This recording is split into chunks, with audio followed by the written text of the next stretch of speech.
Our beloved Boss Mike Cervera.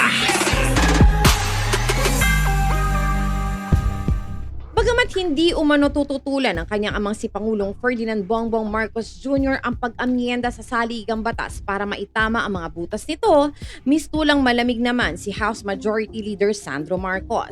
It's a wrong timing and a wrong place, sagot ni Representative Marcos nang tanungin ukol sa itinutulak ni Antipolo City Representative Ronaldo Puno na pag-amyenda sa 1987 Constitution sa pamamagitan ng Constitutional Convention o CONCON. Ipinaliwanag ng mambabatas na magsisimula pa lamang ang pagdinig ng Kamara sa 2026 National Budget na nagkakahalaga ng 6.7 trillion pesos kaya wala umanong panahon ng mga ito sa tsa-tsa. Nasa budget pa lamang tayo, let's not bring that up. Dagdag pa ng Batang Marcos na siyang nagdedesisyon kung ano ang dapat at hindi dapat talakayin sa plenaryo ng Kamara at maging ng mga committee.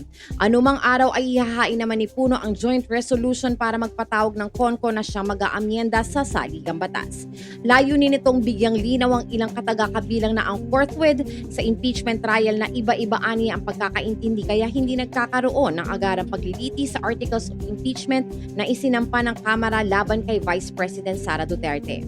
Sinabi ni Puno na inilatag na nito kay House Speaker Martin Romualdez ang kanyang plano at maging sa ibang senador subalit hindi nagbigay ng opinyon ng mga ito kung susuportahan ba o hindi ang tsa-tsa sa pamamagitan ng CONCON.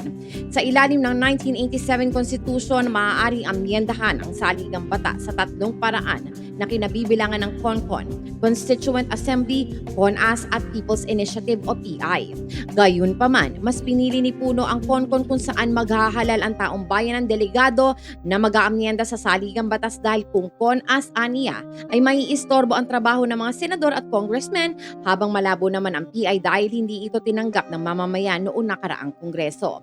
Samantala, bagamat tutol si Presidential Son at Ilocos Norte Representative Sandro Marcos, tuloy pa rin ang investigasyon ng kapulungan sa mga anomalya sa flood control projects bukod sa House Committee on Public Accounts na pinamumunuan ni Bicol Party List Representative Terry Ridon. Magpapatawag din umano ng hiwalay na investigasyon si House Committee on Metro Manila Development Chairman at Caloocan City Representative Dean Asistio.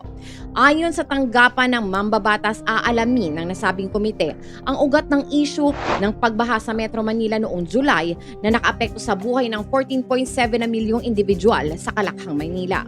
Bahay, buhay at kabuhayan ng ating mga kababayan ang apektado ng mga patinding pagbaha at talala pa ito dahil sa climate change. Ang matindi pa rito, may ilan pang umano nagpapaasa dito. Gayunpaman, tinuturing ng ilang observer sa Kamara ang mga investigasyong ito na pagsuway sa bastonero o House Majority Leader na si Marcos dahil hindi sumasang-ayon ng Kamara sa pag-iimbestiga sa mga congressman na nakakaladkad sa anomalya na isiniwala sa mga nakaraang investigasyon ng komite ni Ridon na mga basura ang itinuturo ng ilang mababatas na nagpapalala sa baha sa Metro Manila dahil hindi umano ito nahahakot lahat ng local executives kaya nababarahan ang waterways.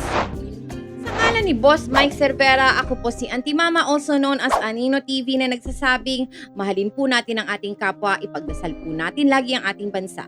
Magandang umaga, magandang hapon at magandang gabi saan man dako ng mundo naroon kayo at syempre, magandang buhay na rin para sa ating lahat. Maraming salamat po.